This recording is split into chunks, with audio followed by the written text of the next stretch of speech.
Samer, the one group we haven't talked about very much yet is our labor groups and labor unions. And there was this federation announced this week that received praise from the AFL-CIO's Richard Trumka, because many of the unions involved are those who've been banned in the past.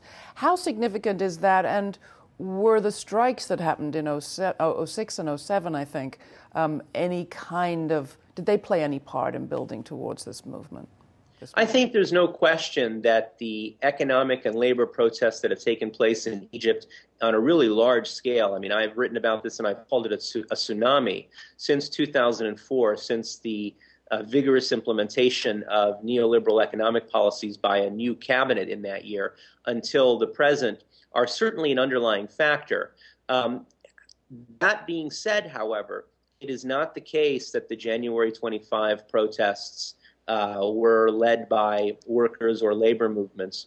However, as I mentioned, there were 50,000 people in Mahal al-Kubra today, and that's an indication that workers and labor groups across the country are very much participating in this. Mahal al-Kubra is the center of the Egyptian textile industry. It has the largest textile factory on the entire African continent.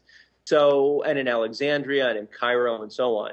So labor has been active in political and economic protests in Egypt over the last number of years.